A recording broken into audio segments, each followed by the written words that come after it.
Welcome once again, my friends, and thank you for stopping by to listen to an old storyteller.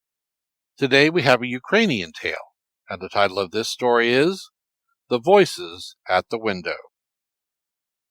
A nobleman went hunting one autumn, and with him went a goodly train of huntsmen. All day long they hunted, and at the end of the day they had caught nothing. At last dark night overtook them. It had now grown bitterly cold, and the rain began to fall heavily. The nobleman was wet to the skin, and his teeth chattered. He rubbed his hands together and cried, "Oh, had we but a warm hut, and a white bed, and soft bread, and sour kvass," which is a drink, we should have naught to complain of, but would tell tales and feign fables till dawn of day. Immediately there shone a light in the depths of the forest. They hastened up to it, and lo! there was a hut.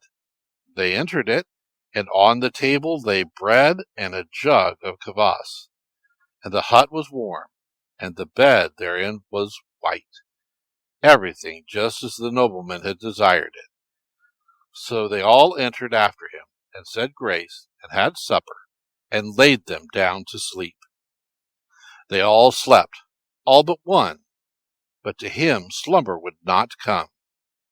About midnight he heard a strange noise, and something came to the window and said, "O thou son of a dog, thou didst say, if we had but a warm hut, and a white bed, and soft bread, and sour kvass, we should have naught to complain of, but would tell tales and feign fables till dawn. But now thou hast forgotten thy fine promise. Wherefore this shall befall thee on thy way home. Thou shalt fall in with an apple tree full of apples. Thou shalt desire to taste of them, and when thou hast tasted thereof, thou shalt burst. And if any of these thy huntsmen hear this thing, and tell thee of it, that man shall become stone to the knee." All this that huntsman heard, and he thought, "Woe is me!" And about the second cockcrow something else came to the window, and said, "O thou son of a dog, thou didst say, if we had but a warm hut, and a white bed, and soft bread, and sour kvass, we should have naught to complain of, but would tell tales and feign fables till dawn. But now thou hast forgotten thy promises. Wherefore this shall befall thee on thy way home. Thou shalt come upon a spring by the roadside, a spring of pure water, and thou shalt desire to drink of it, and when thou hast drunk thereof, thou shalt burst. But if any of these huntsmen hear and tell thee of this thing, he shall become stone to the girdle." All this that huntsman heard, and he thought to himself, "Woe is me!" Again, towards the third cockcrow, he heard something else come to the window, and it said, "O thou son of a dog, thou didst say, if only we had a warm hut, and a white bed, and soft bread, and sour kvass, we should have naught to complain of, but would tell tales and feign fables till dawn. But now thou hast forgotten all thy fine promises.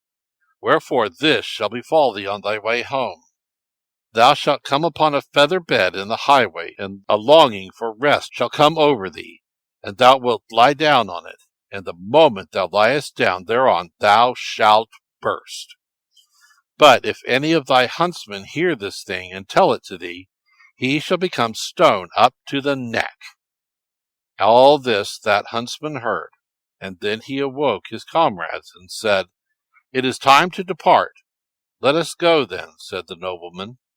So on they went, and they had not gone very far when they saw an apple tree growing by the wayside, and on it were apples so beautiful that words cannot describe them.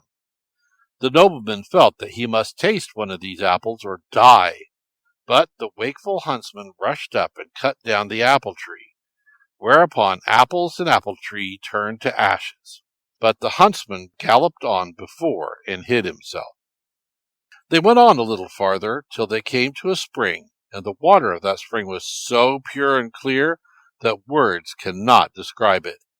Then the nobleman felt that he must drink of that water or die. But the huntsman rushed up and splashed in the spring with his sword, and immediately the water turned to blood.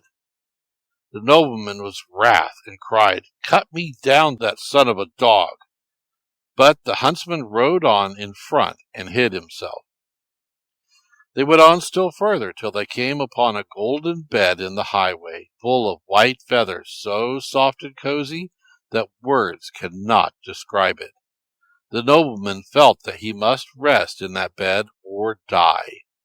Then the huntsman rushed up and struck the bed with his sword, and it turned to coal. But the nobleman was very wrath, and cried, "Shoot me down, that son of a dog!" But the huntsman rode on before and hid himself. When they got home, the nobleman commanded them to bring the huntsman before him. "What hast thou done, thou son of Satan?" he cried. "I must needs slay thee."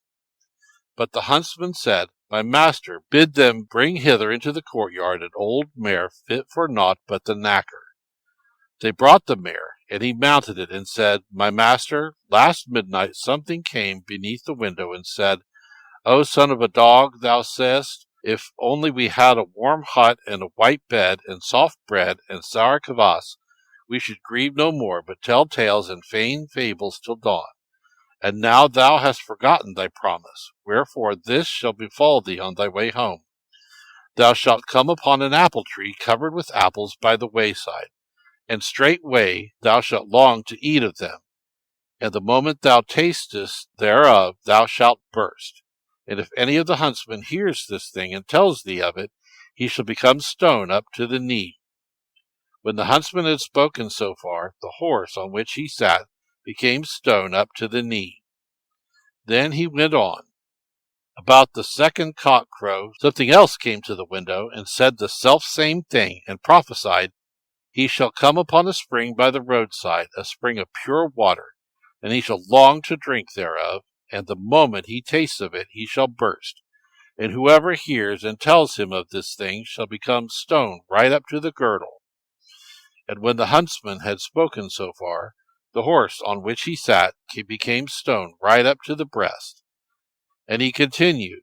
About the third cock-crow, something else came up to the window and said the selfsame thing, and added, 'This shall befall thy lord on his way home. He shall come upon a white bed on the road, and he shall desire to rest upon it. And the moment he rests upon it, he shall burst. And whoever hears and tells him of this thing shall become stone right up to the neck.' And with these words he leapt from the horse, and the horse became stone right up to its neck. That, therefore, my master, was why I did what I did, and I pray thee pardon me." Thank you once again for listening to this story. If you enjoyed this story, please press that like button. Also, please help an old storyteller out by subscribing to my channel. The next story will be posted in a few days, so until then, may your story continue to be a good one.